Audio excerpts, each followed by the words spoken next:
अभी हम लोग देश की राजधानी दिल्ली का जो अरुण जेटली स्टेडियम है वहाँ पे हैं और इसमें south Africa versus India match चल रहा है। बहुत अच्छा लग रहा है क्योंकि यहाँ पे कम से कम 60 से 70 हज़ार दर्शकों का भीड़ है और ये एक सार्वजनिक स्थल है और जगह जगह पे आज़ादी का अमृत महोत्सव का जो है वो ऐड लगा हुआ है, साथ में इनक्रेडिबल इंडिया का भी ऐड लगा हुआ है।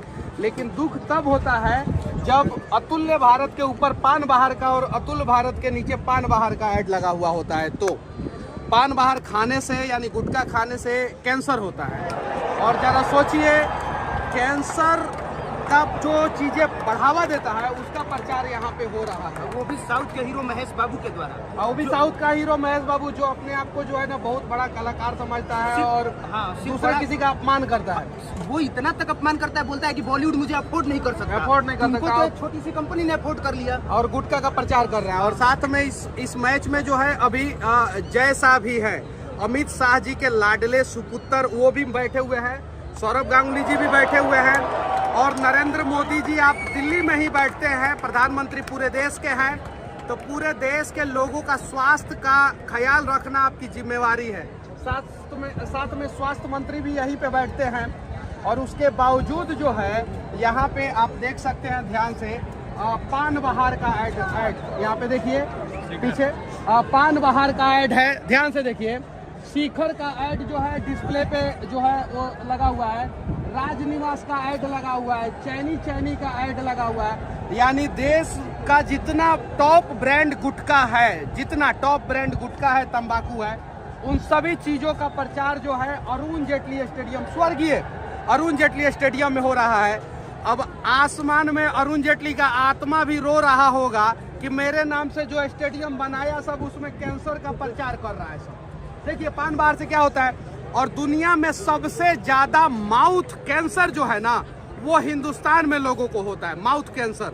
ये बात सत्य है, लेकिन माउथ कैंसर कभी अडानी को हुआ है? नहीं। अंबानी को हुआ है? नहीं। किसी बड़े नेता को हुआ है? नहीं। पतंजलि को भी नहीं होता है, टाटा बिरला को भी नहीं होता है। माउथ कैंसर होता है इस देश के गरीब लोगों को और ये इस देश के गरीब लोग परेशान होते हैं और उन्हीं के लिए ये प्रचार कराया जाता है कि पान बहार खाओ, शिखर खाओ, राजनिवास खाओ, चैनी खाओ।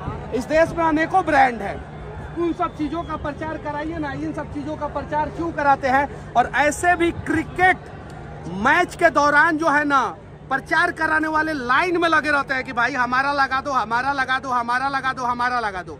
यानी भारत में क्रिकेट मैच के दौरान प्रचार की कमी नहीं है और फिर भी इस प्रकार का प्रचार पे क्या कहना चाहते हैं आप? मैं बस इतना कहना चाहूंगा कि एक एक चीज के लिए एक एक चीज बिक गया है। यहाँ पर क्या लगेगा, यहाँ पे क्या लगेगा, यहाँ क्या लगेगा, हर चीज बिक गया है। तो हम कैसे मान लें कि पान बहार की जगह दूसरा चीज नहीं लग सकता है? लग सकता है। और देखिए यहाँ पे 90% युवा मैच देख रहे हैं, 90% अंडर 50 हम कह सकते हैं, चूंकि राजनीति में 50 के बाद भी लोग जो है युवा नेता ही राहुल गांधी जैसे रहते हैं, तो युवा लोग देख रहे हैं। मैच देखने के बाद उम्मीद है कि ये लोग इन सब चीज़ों पे आवाज़ उठाएंगे, तब जाके हमारा भारत बदलेगा। नहीं तो अंग्रेजी टॉयलेट पे बैठ के और सिर्फ पोस्ट कर देंगे कि हमारा भारत महान बने, हमारा भारत महान बने, तो नहीं बनेगा। जमीन पे हमें महान भारत को महान बनाने के लिए प्रयास करना होगा और हमारे नेताओं के भाषण में तो हर दिन हर रात जो है देश महान बनता है और दिन दुगुना रात चौगुना तरक्की करता है और इतना ज्यादा तरक्की करता है कि स्टेडियम में जो है ऊपर इनक्रेडिबल इंडिया लिखा हुआ रहता है और नीचे पान बहार, ऊपर पान बहार का प्रचार होता है और जो बोर्ड है बोर्ड पे शिखर का प्रचार होता है और जो छोटा छोटा डिस्प्ले है उस पर राजनिवास चैनी का प्रचार होता है। तो कहीं नहीं तो कहीं गलत है। ये जो मैच देख रहे हैं इसमें से सिर्फ और सिर्फ 10% युवा जो भारत का समर्थन कर रहे हैं, तो पूरे तो भारत के लोग तो भारत का समर्थन कर रहे हैं, वो भारत का समर्थन करने वाले सिर्फ 10% युवा जो है ना इस प्रकार के गुटखा कंपनियों का बहिष्कार करे। जैसे सार्वजनिक जगह पे आप गुटखा नहीं खा सकते हैं, जुर्माना है, संविधान में लिखा हुआ है, आईपीसी की धाराओं में लिखा हुआ है। तो जब सार्वजनिक जगह पे गुटखा नहीं खा सकते हैं तो सार्वजनिक जगह पे प्रचार कैसे कर सकते हैं गुटखा का? ये सवाल होना चाहिए कि नहीं। बुलेट में अगर आप साइलेंसर लगाते हैं आवाज करने वाला तो आपके ऊपर जुर्माना हो जाता है, लेकिन बुलेट का साइलेंसर बनाने वाली कंपनी के ऊपर जुर्माना नहीं होता है। प्रेशर हॉर्न अगर गाड़ी में लगा लेते हैं तो 25,000 का जुर्माना हो जाता है, लेकिन प्रेशर हॉर्न बनाने वाली कंपनियों पे जुर्माना नहीं होता है। अगर गुटखा खा के आप मुंबई की सड़कों पे, दिल्ली के मेट्रो में फेंक देंगे तो आपके ऊपर जुर्माना हो जाएगा, लेकिन गुटखा बनाने वाली कंपनियों पे जुर्माना नहीं होगा। तो ऐसे तो हमारा भारत महान नहीं ना बनेगा। कहा जाता है कि 100 में 90 बेईमान, और फिर भी नेताओं के भाषण में हर दिन भारत महान।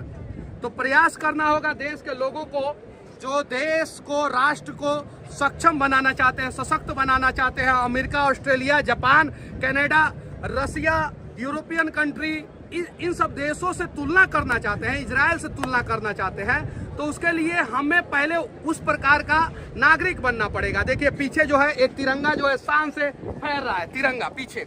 हमें गर्व होता है जब हमारा तिरंगा जो है शान से फहरता है तो, लेकिन हमें अफसोस होता है जब सार्वजनिक जगहों पे जो है ना, भारत के इस प्रकार के कलाकार, महेश बाबू जो बोल रहे थे कि बॉलीवुड अफोर्ड नहीं कर सकता है, हिंदी में हम फिल्म नहीं बनाएंगे, वो जो है पान बहार जैसी कंपनियों से बिक जाते हैं, पान बहार जैसी कंपनियों से बिक जाते हैं, तो बड़ा दुख होता है।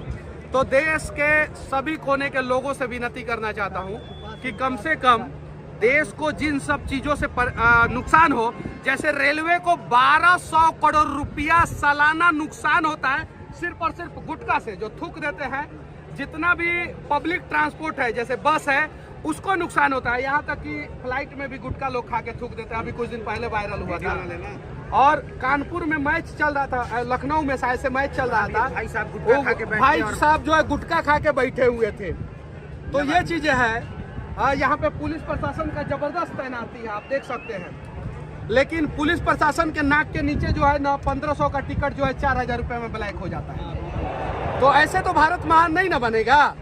इसके लिए प्रयास करना होगा। उम्मीद है कि जिन भाई तक हमारा बात पहुंच रहा है वो भाई, और जिन भाई तक नहीं पहुंच रहा है वो भाई वीडियो देख के कम से कम कुछ बदलाव जो है देश के लिए करेंगे।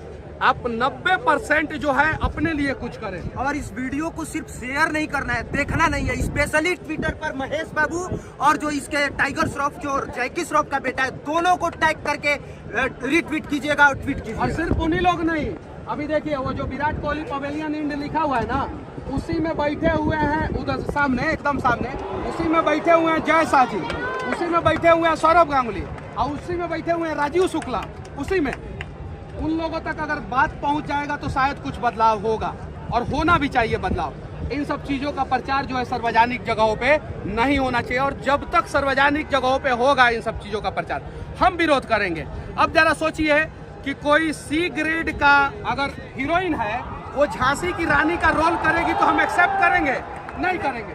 वैसे ही गुटखा का प्रचार करने वाले अक्षय कुमार, जो शायद से किस कंपनी का गुटखा का प्रचार करते हैं, बीमल का प्रचार करने वाले अक्षय कुमार फिल्म में जो है वो पृथ्वीराज चौहान बन जाते हैं, तो इसलिए फिल्म का जो है दुर्दशा हो जाता है। तो ये सब चीजें समझना होगा। देश के लोगों को इन सब चीज़ों से फुर्सत मिलता है तो हिंदू मुसलमान में उलझा दिया जाता है टीवी डिबेट में। किसी को मस्जिद चाहिए, किसी को मंदिर चाहिए, लेकिन भारत, सशक्त भारत, मजबूत भारत किसी को नहीं चाहिए। अगर इस देश के सिर्फ और सिर्फ 10% युवाओं को सशक्त भारत, मजबूत भारत चाहिए, और वो सशक्त भारत, मजबूत भारत, आत्मनिर्भर भारत, महान भारत के लिए आवाज उठाएंगे तो शायद हमारा भारत महान बन जाएगा। बाकी ताली बजाने वाले सभी युवाओं को धन्यवाद, इंडिया टीम को चीयर करने वाले सभी युवाओं को धन्यवाद, और राष्ट्र का समर्थन करने वाले सभी युवाओं को धन्यवाद। और राष्ट्र विरोधी चाहे जो भी होगा, उनका समय समय पे हम लोग रिलाई करेंगे, चाहे वो पान बहार वाले हो, कमला पसंद वाले हो, चाहे विमल वाले हो, और चाहे किसी भी प्रकार का देश विरोधी हो। जय हिंद।